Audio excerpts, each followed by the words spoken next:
Stay hungry, stay foolish.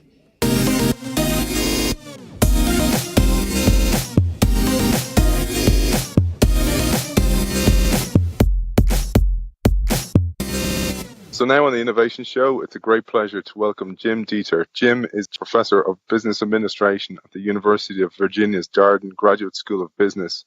And Jim is one of the world's leading experts in managing upwards. And Jim, I've asked you on the show because there's so many people listen to the show who are corporate intrapreneurs and innovators who fail to get their ideas listened to, who end up leaving organizations when they have so much to offer, always coming up with ideas, but not knowing that there's a framework for which to get your ideas heard. And today, I'd love if we talked about, firstly, that and the framework that you, through your research, have identified. And secondly, how leaders can create an environment for which people like this can thrive. So, Jim, welcome to the show. Thank you for having me. Before we get there, Jim, I'd love if we talked about both sides of that. And I discovered your work through two fantastic articles that you've written in the Harvard Business Review. But before we talk, that'd be great to hear about you first and a little bit about your background. Sure. So I'm a professor, as you said, in the business school, and I really consider myself at heart somebody who's much more a social scientist who just wants to be in a business school because I think we can have the greatest impact on the world if we sort of help to educate and change the minds and the effectiveness of people who, have so much power to either, do good for the world or ultimately to do harm. And so I've tried to use those principles to help people be more effective, not just in creating wealth through innovation. And I'm driven by the simple reality that most adults spend more time awake working than doing any other activity during their adulthood. And it seems to be such a darn shame that people feel they have to leave so much of themselves, their best ideas, their heart, their soul at home every day. And so I'm driven by not just sort of helping organizations be more effective financially, but also helping individuals enjoy those experiences a lot more. That's a great mission, because that must make your own work so rewarding. Yeah, it really does. To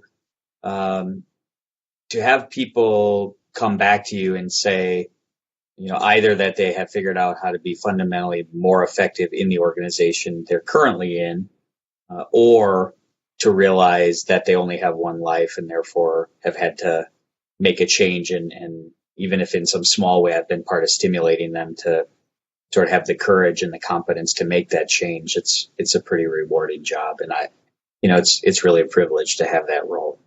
It sure is. And it's a reason I do this show as well. And I'm so privileged to have people like you on the show, because there's people out there who just clock out when they go into the work. It's like one flew over the cuckoo's nest when you go and get lobotomized to go into work, and you just sign out mentally and just go, okay, well, I'll just get through the day and then I'll actually live my life outside. And you're right, it's just such a shame. Yeah, and you realize when you study the things I do, how often that's the result of unintentional decisions and behaviors. I've interviewed and worked with people in organizations that consciously aspire to, and in fact do hire, the smartest, best educated people in the world. And then those same people within a year or two of working there say, we've all been made to feel like idiots who have nothing worthwhile to contribute and who will only embarrass ourselves and harm our careers if we speak up. And I think that's one of a couple great ironies. One is how people can come into organizations being so talented and smart and motivated, and so very quickly feel stupid and undervalued, unappreciated, and not very motivated at all. And and in the U.S., another great irony, which really drives me, is the reality that the First Amendment of the U.S. Constitution guarantees free speech, but that right only exists out on the street. I can say whatever I want, for example, about, President Trump or before him, President Obama. And politically, nothing can happen to me. But those same basic rights don't extend to most workplaces at all in the U.S. If you criticize even a direct boss in most U.S. workplaces, those can be grounds for dismissal. And so it's really perhaps the great irony of the American workplace that there really is no such thing as protected free speech. It's something those with less power have to be incredibly careful and competent about if they want to, keep their jobs and be successful. And it's not the natural state of affairs if you're a leader to create those conditions, because everybody knows the baseline is not the protection of those rights. Yeah, and it's like they're rewarded to keep everybody in check. It's such an archaic system where everybody claims, oh yeah, I'm looking for different thinkers. I want to, I'm doing air quotes here, think outside the box, and then they bring in those outside the box thinkers, and they're rejected like a bad organ transplant from the corporation. And you've identified that for organizations to prosper, unless middle managers have the confidence to identify and champion change, there is going to be no change in this sea of disruption that's there. And I'd love to, Jim, tell our audience a little bit about this, because I'm sure there's people out there crying to hear this. How do I do this? Because I'm dying here with my ideas within the organization. And then they become entrepreneurs or go somewhere else and start their own business. And then the company again goes, why did you leave us? And there's two sides of the coin here, as I said. But it'd be great to hear how a middle manager or somebody down the chain can get buy-in for their ideas. Sure.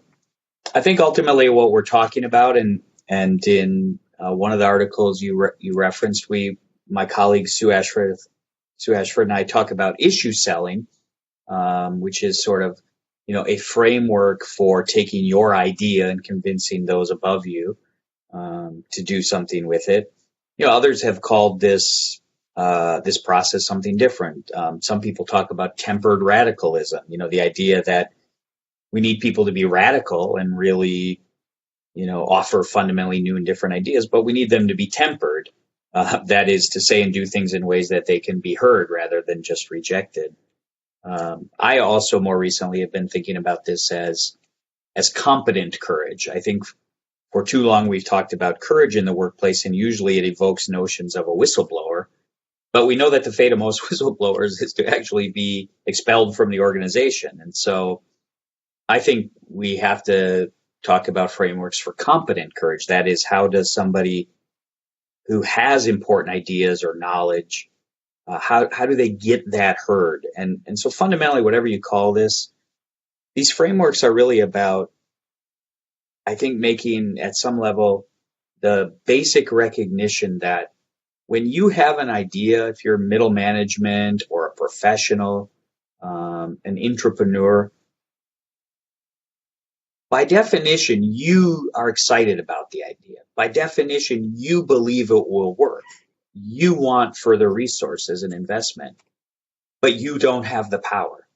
And I think what that means is we have to recognize that successfully convincing others to accept our innovations and our ideas is actually not about using the language, the framing, doing it in the context or the venue that we prefer, but in a way that the targets who have to support us prefer.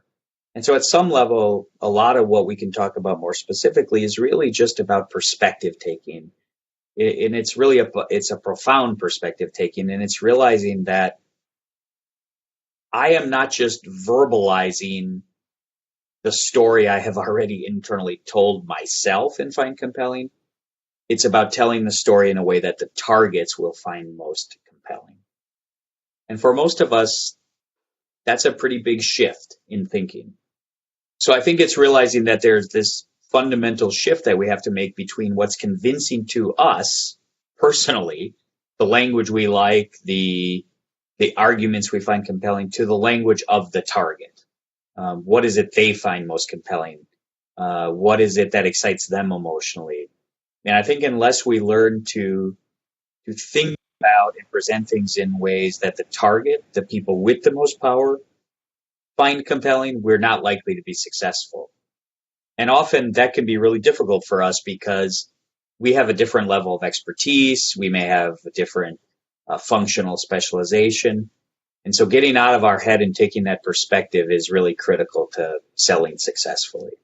Yeah, and it makes total sense, Jim. When you think of, actually, you can't walk a mile in their shoes until you're actually in their shoes half the time. And it reminds me of when I was playing professional sport or playing professional rugby. When I coached, I had a totally different perspective of myself as a player, and also where my failings were as a player, and where I could have made life easier for the coach, because you can only see through your own lenses at the time, and the advantage of that empathy and that kind of understanding of what they're going through. And if you understand, your boss or the CEO of the company, their perspective regards the board and the board actions and the pressure they're under, and also how they're incentivized, you'd actually communicate it totally different. Yeah, and I think that part of it is realizing that you need to understand them more than they need to understand or explain their position to you. Your one idea is crucial to you. If you're that player on that team, your view of how the team should play or what your role should be is paramount to you. But they've got, 10 other players that they're thinking about. They're worrying about other stakeholders. And the same is true, in all managerial contexts. You're just one of many possible people, ideas, stakeholders they have accountability to. And they really don't have any time or need to explain that to you. But you have to understand them if you want to succeed. Selling a new idea then, when most time for CEOs is corporate firefighting or dealing with the business as it is today or yesterday, trying to get it up to speed with today. And you're, as an intrapreneur and innovator within a corporation, going, you know what, we need to look at this for the future. And that's really rejected, because it's like, I have to focus on keeping the ship sailing, let alone point it in a new direction. That's right. And I think so, if you think about some of the specific tactics, that's why we talk about things like connecting your issue to issues currently receiving attention, or connecting your issue to current strategic priorities.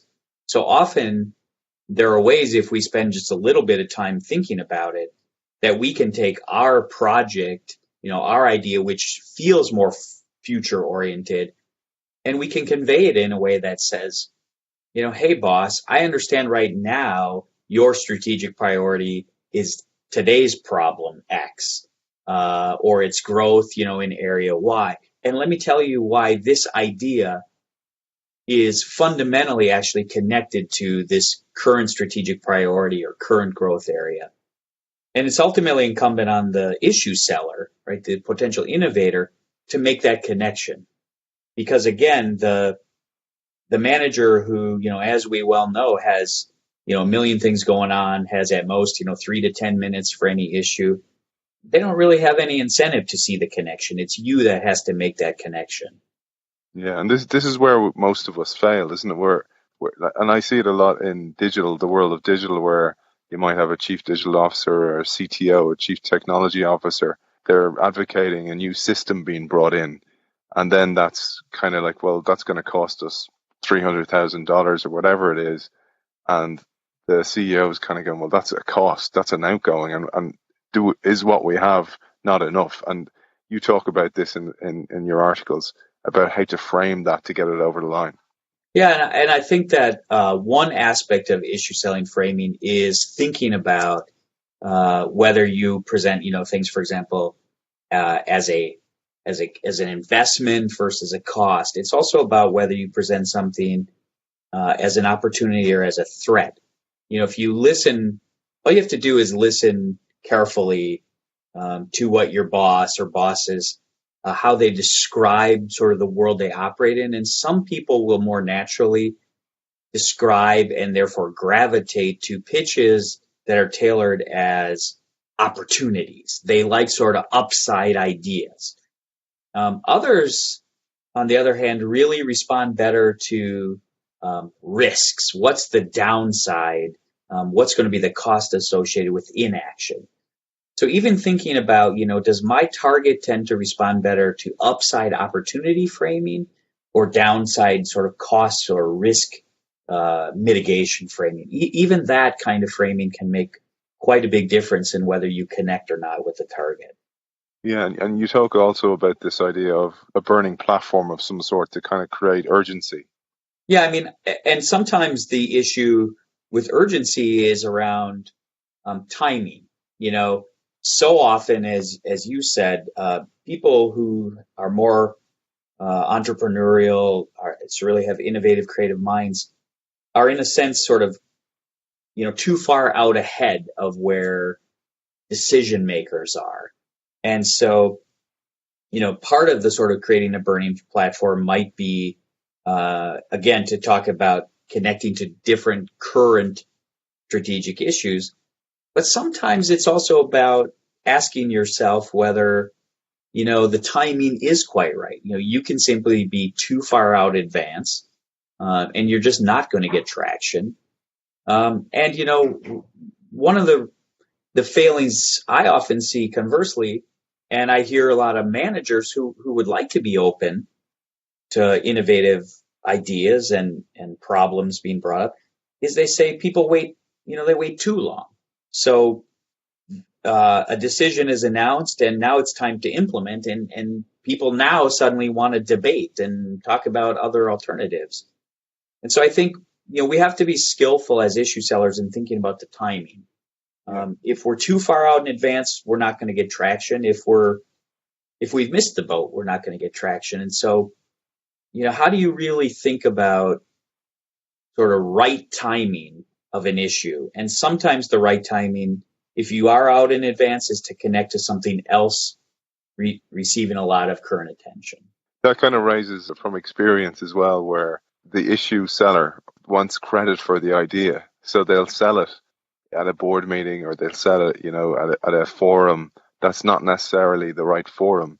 And then people will reject it because, in a way, you have to let go of the credit for the idea to get it over the line and actually make your boss or your superior or several people the heroes and step away from any kind of praise.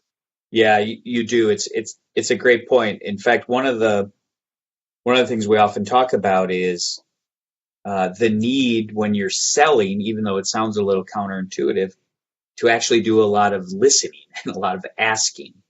And by that I mean to say that you may begin with the pitch in which you present an idea and the underlying data you're drawing from to sort of make a reasoning case and then to put forward a conclusion. But I think really successful issue sellers know that having done that, it's really important to stop and say, but hey, boss, let me ask what you're thinking. What's important to you? What data or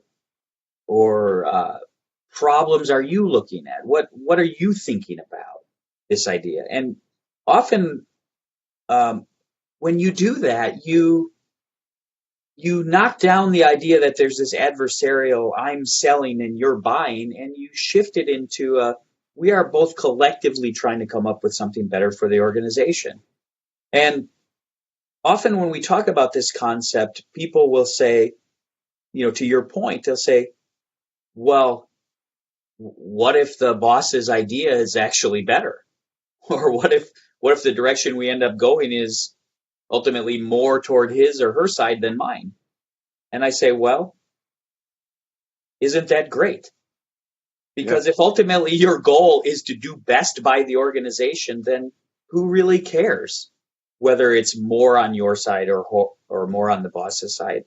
You call this out very clearly. It's not about currying favor, but it's almost convincing different parts of the corporate body. So everywhere the decision maker asks, you've actually covered that ground, or as much as you can, or at least, and you say this, I think this is a great one, not only get the people who may be on your side, but also the people who aren't on your side, move them out of the way. Yeah, well, think about it. What good does it do to get you sort of the approval to go ahead, the yes, the initial resources from above you, if the next months or years are going to be followed by everybody else in the organization doing everything they can to sabotage your idea from moving forward. And so, a key part of both preparing to take an idea forward isn't just to get sort of allies on board to sell it with you, but it's also so that once you get that support, you actually have people to help you move forward and carry out the implementation. Because approval for an idea without the ability to implement it isn't worth much of anything. Yeah. Yeah, that saying implementation without ideas is better than ideas without implementation comes to mind. And that kind of something you said there reminds me of, getting buy-in across an organization where you may need a different department to help you get it over the line. Maybe somebody has a budget in a different department that can help you. You have to then give them some of the praise for that, don't you? You have to find out what their triggers are, what their incentives are to get it over the line, because you're selling all the time. You do. I mean, a lot of that's really thinking about, win-win-win type framing. What's in it for these various different departments or functions in the organization. And I think, when you talk about, are you willing to let go of the idea or the need to sort of win or have credit up front? I also think that's true on the back end. Some of the people, as I've been studying, what I would call competent courage, that I have seen be most skillful at that process of really creating internal change rather than, just sort of blowing up themselves on the way out of the organization, really understand that on the back end of any sort of issue selling or change process involves taking steps like sharing credit and offering things to others. So letting other people sort of be the person up front, getting the credit, making the speeches, accepting the awards. And it's also the flip side process of making sure you sort of go around to people whose egos were potentially bruised, or who are feeling a little bit like they were the losers on some new resource allocation, and working on repairing and rebuilding any trust or egos involved. Because ultimately most organizational contexts are, they're multi-game matches, and you might think you won, the first game or, the battle, but you can easily be setting yourself up to lose the war or the match if you're not skillful about that. Yeah, I love that. And also there you have a split as well, where I was just thinking when you're saying that, if you're the person always coming up with ideas or kind of going, the ship is headed towards an iceberg, you can quickly become a kind of a Chicken Little in the organization, or a Nostradamus always spelling out doom. And people will then label you as that. And then it's very, very difficult to sell your ideas. Yeah, there is. So one of the things I advise people is to assess their key values and goals, and to really, think about whether this particular battle likely aids or hinders winning sort of the bigger war. Because there's no question, some of us have an inclination to sort of stand up about and speak up about everything, or to push every possible change and idea. And, you can easily win some battles, but lose the war, because over time, people just sort of say, yeah, that's his or her standard, take on everything. It's never good enough. We should always be doing something different. And I think you're right. People get labeled. And I would also say, it's common in organizations to recommend processes like, nominate a devil's advocate. But I'm cautious about those recommendations too, because I think that the devil's advocate can also become just an institutionalized form of, the Chicken Little or the boy who cries wolf all the time. So, we know we have to give lip service to the devil's advocate, but none of us take the devil's advocate seriously after a while, right? We just pretend to listen while the alternative point of view or criticism is levied, and then we move on anyway. That kind of reminds me then of, you talk about tempering emotions as well on both sides. So understanding the issue buyer, and then as a seller, tempering your emotions and knowing when to play the passion card and when not to. Yeah, I think that's right. And the truth of it, I think, is that, we are all better or worse at sort of controlling our own emotions, and or others' emotions. So some of us are, extremely passionate, or we will use, righteous anger or indignation to, push strongly forward and not realize the negative effect that emotionality is having on somebody else. Others of us, of course, who hate the idea of public speaking or conflicts are so driven by our own fears that we're not very effective. No matter how great the substance of your idea is, if you're shaking in your boots and it's obvious and you're sweating profusely, you're not very compelling. But of course, the flip side is also true. If you don't have the emotional intelligence to realize that despite the fact, for example, that the target of your pitch is saying the right things, and feigning interest in what you're saying, their facial expressions, their body language is telling you they hate the idea. You could make huge mistakes in how much time you invest, taking the next steps with your idea. Like, one of the things I often work on with people is a simple little visual exercise where I show a reaction to an issue cell of a target, and I ask people, does he like your idea or not? And most of the time, at least half the audience is completely wrong. They think he likes the idea, because what they don't notice is that this target has done what we all have learned to do, which is you have that instantaneous real reaction, which is it's disgust, it's stupid, I hate the idea. But then we put on the face of the friendly boss, which says, oh yeah, I'm listening, I'm curious, tell me more.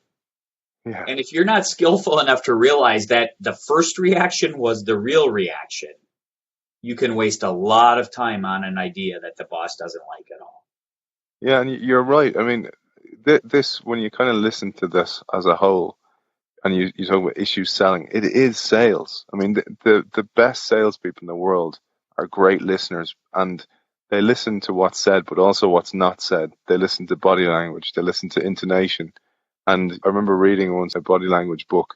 It said, when somebody goes, "That's really interesting," it actually means this is not interesting to me at all. It's actually one of the biggest cover-ups there is. And Yeah. so many people just don't look at it holistically to get it over the line. A story in that regard. I had a student a few years ago in a class on emotional intelligence, and I was talking about the benefit of using some facial recognition software to really improve one's skills in recognizing these automatic musculature movements that indicated that someone was either interested or bored or disgusted or surprised or happy. And a few months later, he wrote me back and said, I just wanted to tell you that this emotion reading thing has changed my career. And he was a VP of sales. And he said, to give you an example, last week I went on a sales call with one of my sales personnel, and we did a 30-minute pitch to get a big new chunk of business. And afterward, we came out, and he said, my sales rep said to me, I thought that went great. We're going to get the contract. And he said, I looked at him and said, it went terribly. We have no chance. And sure enough, the meeting had gone very poorly. And it was only because he had really focused on this emotion management training that he had learned to pick up all these subtle cues that told him what the target really was thinking and feeling. Yeah, and when you think of as you said, the wasted effort you can have when you don't know those cues or don't look for triggers, and then what that would lead to as a salesperson, you're going on to reporting and you're kind of going, this is advanced in my pipeline, when the reality is quite the opposite.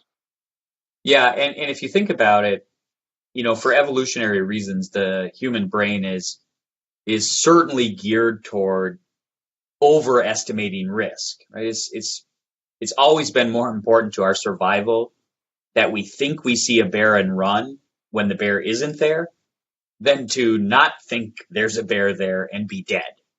And so if you think in the context even of modern environments, we are geared to see a boss not liking our idea, even when he or she might be quite neutral or okay with the idea. And so think about all the waste involved and all the lack of innovation and change that occurs because people go back to their offices assuming that the targets of their initial cells didn't like what they said or wasn't interested, and therefore they give up on their idea too soon. They throw away the thing they're most passionate about.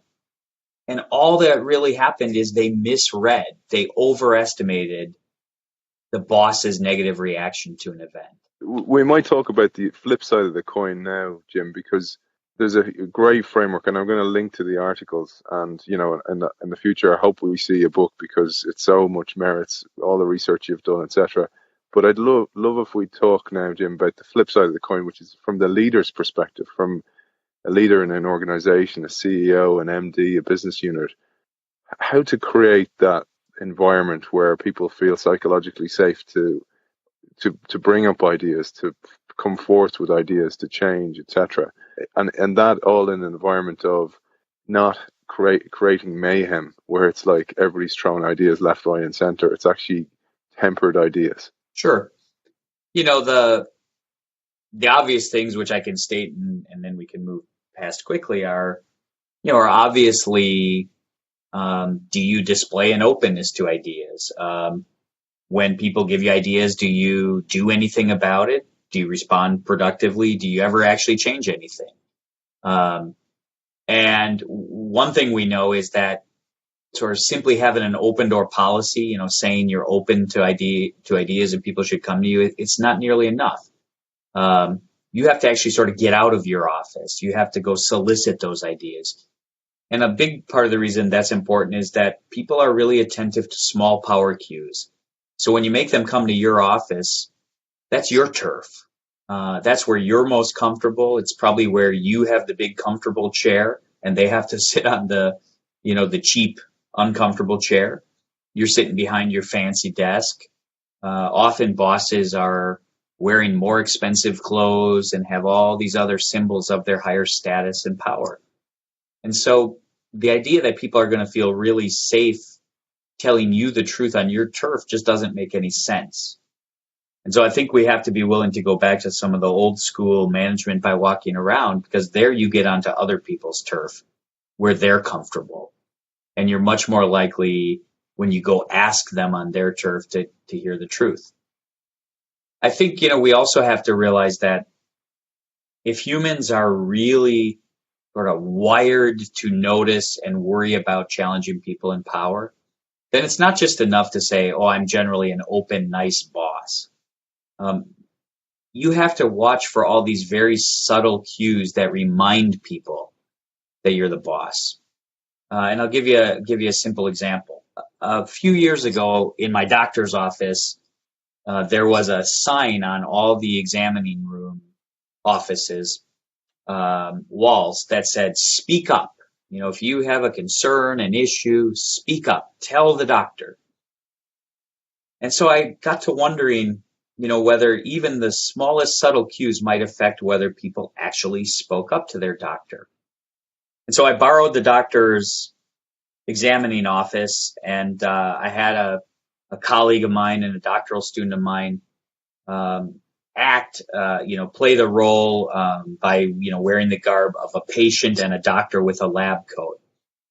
And we simply took 3 different sets of pictures, one where the doctor and the patient sat exactly at eye level with each other, another one where the patient sat on the examining table and was looking down on the doctor who was sitting on a chair, and then a third one where the doctor's chair was just raised up a little bit so that the doctor was looking down about 6 inches at the patient in a lower chair. And we shared one of those 3 pictures with different sets of people and told them, imagine you are the patient in this scenario and you have a problem you've come to talk to the doctor about, and you feel he's just kind of blown you off and been dismissive and is ready to end the the examination. How comfortable would you be speaking up, telling the doctor that you really believe there's something else wrong. And what we found in a major way is that the doctor who sat above the patient was fundamentally harder for patients to speak up to and tell the truth than the patients who sat at eye level with the doctor or above the doctor.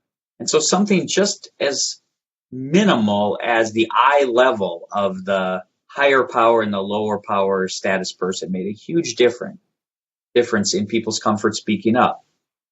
And if you think about regular organizational environments, we have tons of different examples where, the shapes of tables and where the most powerful person sits at the table and which kind of, dining rooms or first class versus coach class people sit in.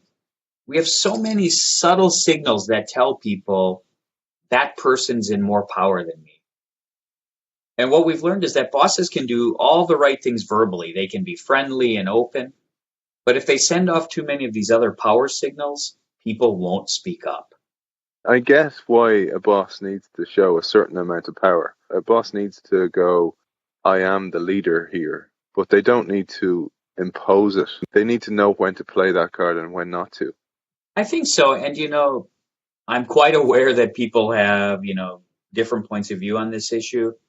But I've always believed that most people are smart enough to figure out for themselves and decide whether their boss or any authority figure deserves and has earned the credibility or is only being given sort of basic deference because of a formal position of authority.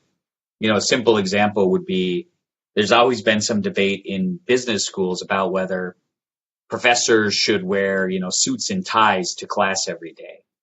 And, some colleagues will argue that it's important to wear suits and ties because this establishes our credibility and authority with the students.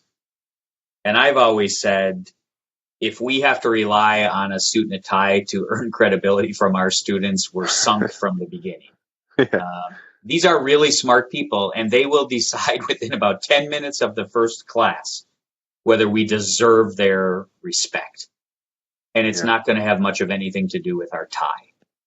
That makes sense from what you were talking about earlier on about an issue seller understanding the target essentially or the buyer and then mirroring. But this is the other way around where you're actually kind of going, I need to mirror what I want the organization to be. So, it's kind of like the law of attraction, if you will, where you're kind of going, I got to put out there what I want to get back. And I got to put out there that I'm open to listening. I'm not putting myself out there as very different with what I wear or how I behave. I need to actually draw engagement out of my people. That's right. And I think, it's modeling in a lot of other ways.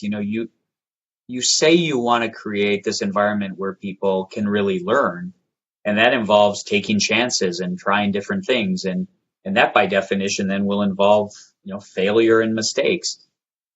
But if you, the boss, are never willing to try anything different and make a mistake in front of your subordinates, if you're not willing to be vulnerable in any other way, if you, say you want, let's say, blue sky thinking, but then model for your people that on these blue sky innovation days, we should still come dressed up and present using PowerPoint slides, with only a specified font and number of words per slide, then your own behavior doesn't in any way create the conditions that suggest you really want openness. When you look at it, the whole thing, Jim, like when you look at both sides of the coin in the wider environment of business, there's huge disruption coming, but yet the organization isn't adapting to what's coming. Yeah, I think that's right. I mean, the evidence in the first revolutions has been that the vast majority of existing organizations didn't manage to adapt, and they were just replaced by newer, different, more nimble types of organizations. And I think, we have lots of reasons to be skeptical that existing organizations are really going to be prepared and ready for this one too.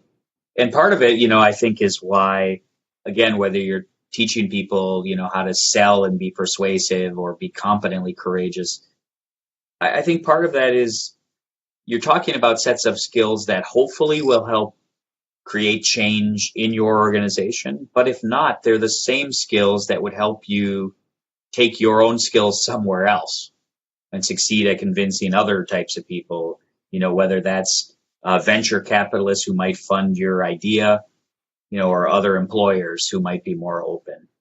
Because sometimes you simply can't. Sometimes you simply can't create change in the environment you're in.